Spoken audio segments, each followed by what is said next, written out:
TNA training की तैयारी करने वाले सभी सम्मानित शिक्षकों को जोहार।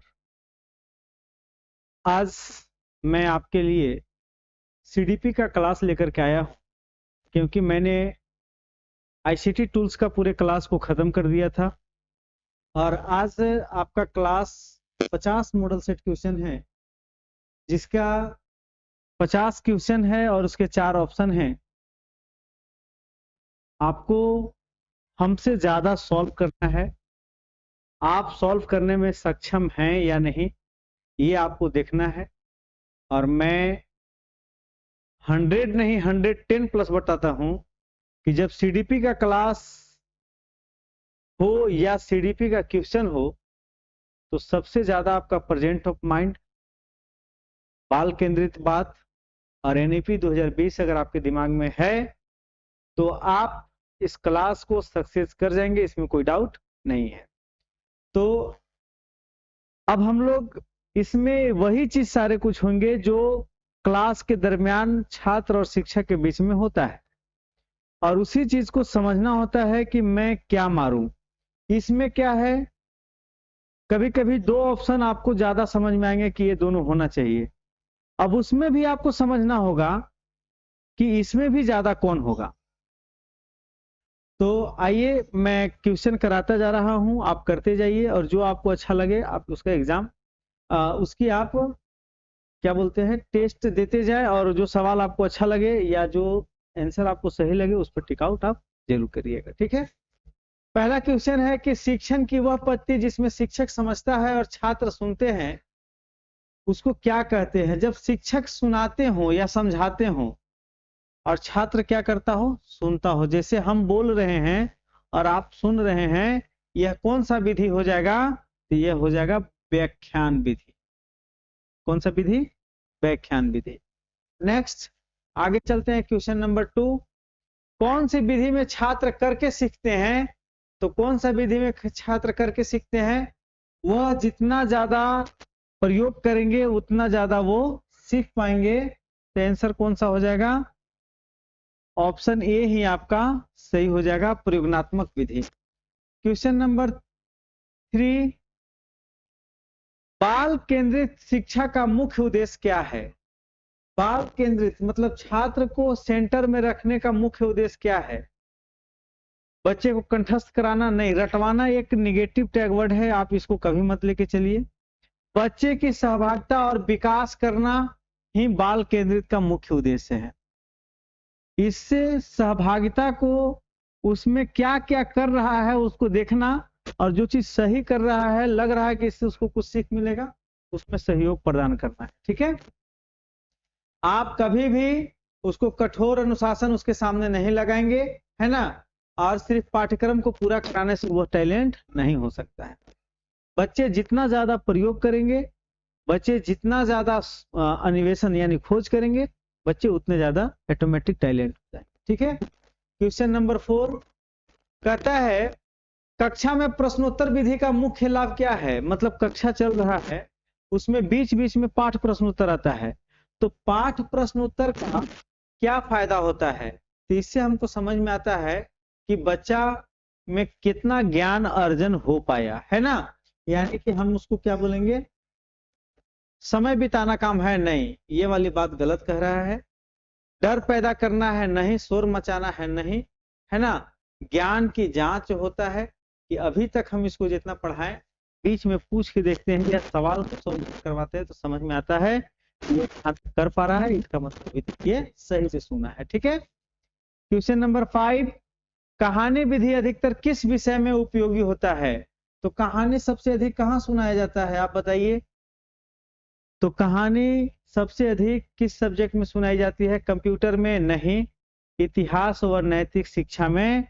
इसमें सबसे अधिक कहानी सुना करके सॉल्यूशन किया जाता है कि बाबू शाहजहां ने ताजमहल क्यों बनाया, कैसे बनाया, कितना वर्ष का शासन काल रहा था, ये सारा चीज बताते हैं, है ना। कहानी के तौर पर अशोक सम्राट कैसे बने, कितना दिन के बाद कलिंग युद्ध लड़ा, कैसे उड़ीसा पर विजय प्राप्त की, है ना। तो कहानी सुनाया जाता है। कहानी का ज्यादातर उपयोग कहाँ किया जाता है, इतिहास और नैतिक शिक्षा के सब्जेक्ट में। कहता है क्वेश्चन नंबर 6 अन्वेषण विधि किस पर आधारित है? अन्वेषण मतलब खोज करना, तो अन्वेषण किस पर आधारित है? स्वयं की खोज पर। एकदम सबसे परफेक्ट आंसर पहला ही हो जाएगा। अन्वेषण को हम लोग सर्च विधि भी कहते हैं, तो कौन सा हो जाएगा? खोज विधि। 7 शिक्षक के संकेत, मुद्रा और हाव भाव किसका उदाहरण है? शिक्षक के संकेत, मुद्रा और हाव भाव किसका उदाहरण है? मौखिक संचार का, अमौखिक संचार का, भावनात्मक संचार का या औपचारिक संचार का? तो शिक्षक का हाव भाव या मुद्रा या संकेत जो भी है वह कैसा है? मतलब संकेत कर रहे हैं ना, शिक्षक का संकेत कैसा है? यानी वह अमौखिक है, मतलब बोला गया नहीं है, संकेत किया हुआ है, यानी वह कैसा है? अमौखिक। कौन सा आंसर हो जाएगा? बी। ठीक है, नेक्स्ट, सीखना किस प्रकार की प्रक्रिया है? सीखना किस प्रकार की प्रक्रिया है बताइए? निष्क्रिय। जब वो निष्क्रिय होगा तो सीख ही नहीं पाएगा। सीखना किस प्रकार की प्रक्रिया है? सक्रिय प्रक्रिया है। अस्थायी गलत, अपरिवर्तनीय गलत, है ना? कौन सा सही होगा? सक्रिय प्रक्रिया है सीखना। ठीक है, कक्षा प्रबंधन का अर्थ है, कक्षा प्रबंधन का अर्थ है सजा देना, कक्षा को सुचारू रूप से चलाना, ज्यादा गृह कार्य देना कि परीक्षा लेना। तो कक्षा का प्रबंधन, कक्षा को आपको लेवलिंग चलाना है, अच्छे तरीका से चलाना है, तो कैसे करेंगे आप? सुचारू रूप से चलाएंगे उसको। ठीक है ना? कि आज चैप्टर 1 पढ़ाएं तो कल 2 पढ़ाएंगे, परसों 3 पढ़ाएंगे, 5 प्रश्न उत्तर करवाएं तो अभ्यास प्रश्न उत्तर करवाएंगे। ठीक है, तो आंसर कौन सा इसका सही हो जाएगा? बी, है ना? कौन सा आंसर सही हो जाएगा? बी, कक्षा को सही रूप से चलाना। क्वेश्चन नंबर 9 कहता कौन सी विधि में विद्यार्थी समूह बनाकर सीखते हैं? तो बताइए, समूह बना करके कौन सा में सीखेंगे? तो समूह कार्य विधि में सीखेंगे। उस विधि का ही नाम क्या हो जाएगा? समूह कार्य विधि। रोल प्ले विधि में भी बच्चे लोग समूह बना करके सीखते हैं। क्या? रोल प्ले, याद रखिएगा, रोल प्ले। रोल प्ले भी बना करके बच्चे समूह बनाकर क्या करते हैं? सीखते हैं। रोल प्ले में क्या होता है?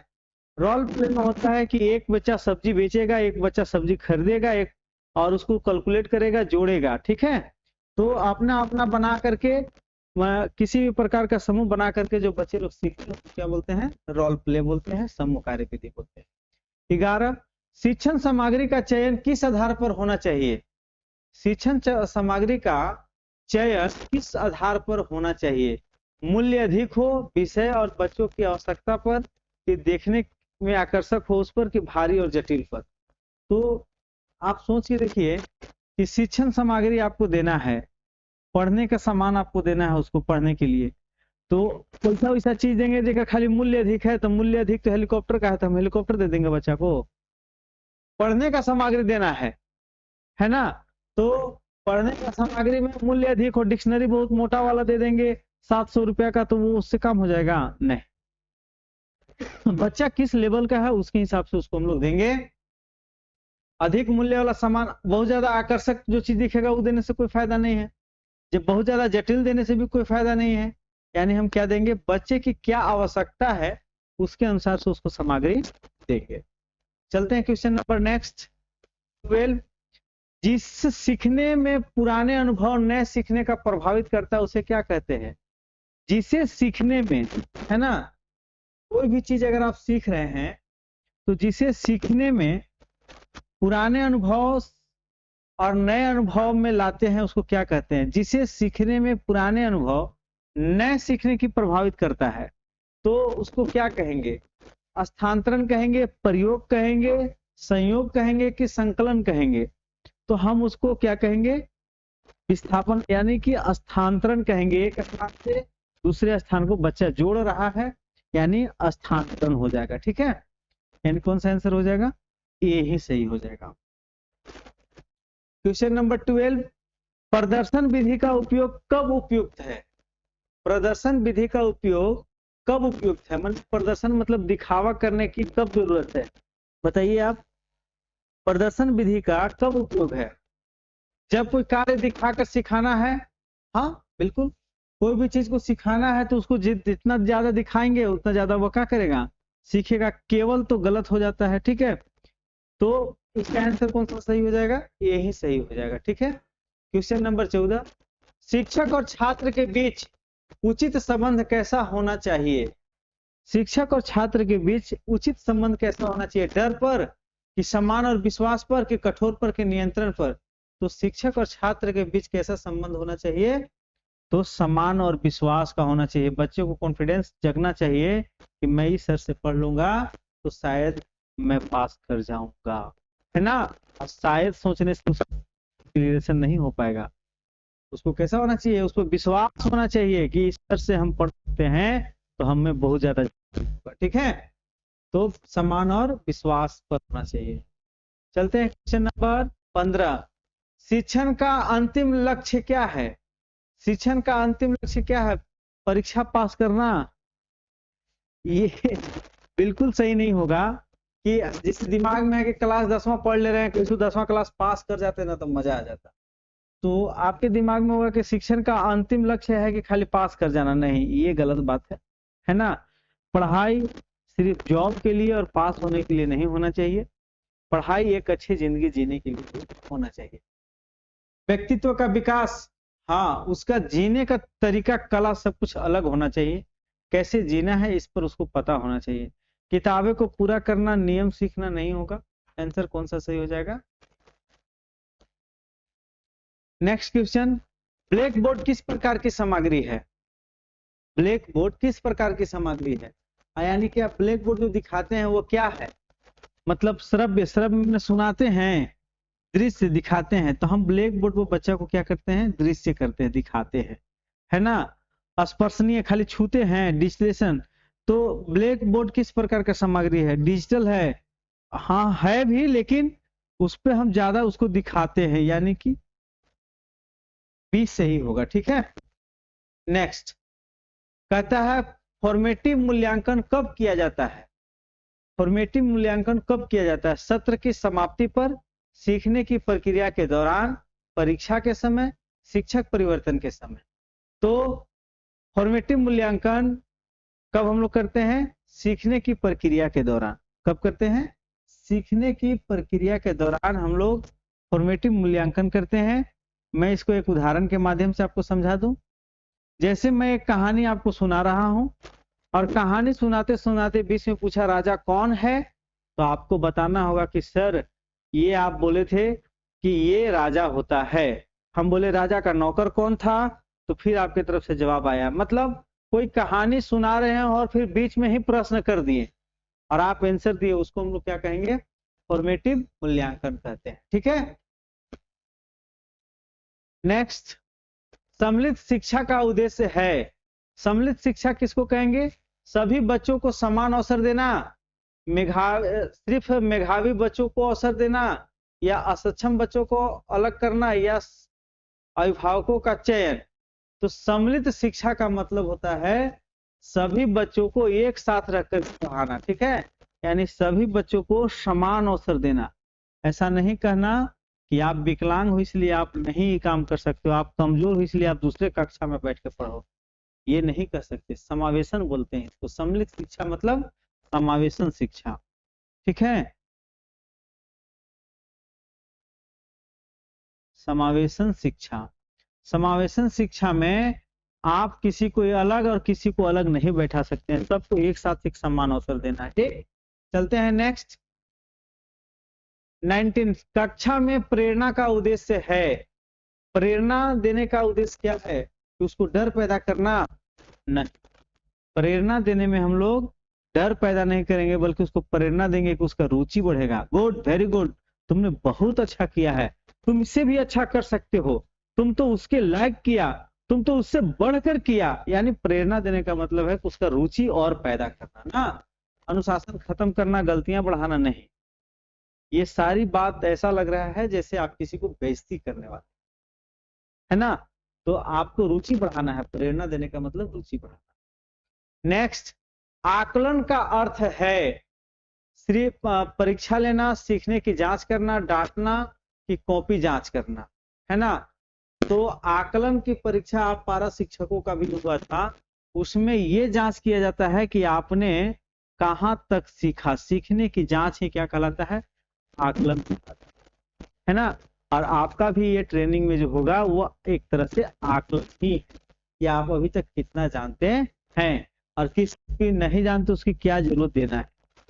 सहपाठी शिक्षण किसे कहते हैं, एक बच्चे एक दूसरे को सिखाते हैं, सहपाठी वही समूह वाली बात है ना, शिक्षक सिखाते हैं अभिभावक सिखाते हैं कोई नहीं, तो सहपाठी समूह वाला में जिसको हम लोग रोल प्ले करके सीख रहे थे वही चीज यहाँ बोल रहा है। तो सहपाठी शिक्षण किस में हो जाएगा, एक बच्चे दूसरे बच्चे से क्या करते हैं, सीखते हैं। ऑप्शन ए सही हो जाएगा। चलते हैं 22, ड्रिल विधि का उपयोग किस लिए होता है, तो ड्रिल विधि किसके लिए होता है, कौशल अनुभव अभ्यास के लिए, कहानी सुनाने के लिए, नाटक करने के लिए कि चित्र बनाने के लिए। तो ड्रिल विधि किसके लिए हम लोग करते हैं, कौशल सुना मतलब कौशल उसका अभ्यास करने के लिए, किसके लिए, कौशल अभ्यास के लिए, यानी ऑप्शन कौन सा सही हो जाएगा, ए ही इसका ऑप्शन सही हो जाएगा। ठीक है, चलते हैं क्वेश्चन नंबर 23। 23 आप देखेंगे कहता है सक्रिय शिक्षण में छात्र, सक्रिय शिक्षण है तो छात्र केवल सुनते हैं, सहभागिता करते हैं, चुप रहते हैं, कॉपी करते हैं। तो सक्रिय शिक्षण में सहभागिता करते हैं, साथ देते हैं, साथ ही साथ बोलते भी हैं, क्वेश्चन भी उधर से पूछते हैं, फिर हम रिप्लाई भी देते हैं, यानी सहभागिता करते हैं। सक्रिय छात्र कभी बीच बीच में जो चीज समझ में नहीं आता है तो वे पूछते हैं कि सर ऐसे नहीं हो सकता था, ऐसे तो कर सकते थे ना, मतलब कुछ भी आप समझा रहे सर ऐसे क्यों नहीं होता है, यानी कि बच्चे के तरफ से ही रिप्लाई क्वेश्चन आने लगे तो आप समझिए कि बच्चा कैसा है, सक्रिय ना, अक्टा साथ साथ उत्पन्न करता है वो। स्व अध्ययन का मुख्य लाभ है, स्व अध्ययन नकल करना, स्वतंत्रता, डर की कंठस्थ करना। तो स्व अध्ययन स्वतंत्र होकर बच्चा सीखता है, स्वतंत्र होकर करता है ना, तो स्व अध्ययन में क्या हो जाएगा, स्वतंत्रता हो जाएगा। क्वेश्चन नंबर 25, बाल मनोविज्ञान संबंधित है, बाल मनोविज्ञान किससे संबंधित है, बच्चों की सोचने और व्यवहार से, केवल परीक्षा से, कि शिक्षक का वेतन से, कि समय सारणी से। तो बच्चों की सोच व व्यवहार से बाल मनोविज्ञान संबंधित है। तो बाल मनोविज्ञान किस में हो जाएगा, बच्चों की सोच व व्यवहार से। फिर है क्वेश्चन नंबर 26, प्रोजेक्ट विधि किस पर आधारित है, प्रोजेक्ट विधि किस पर आधारित है,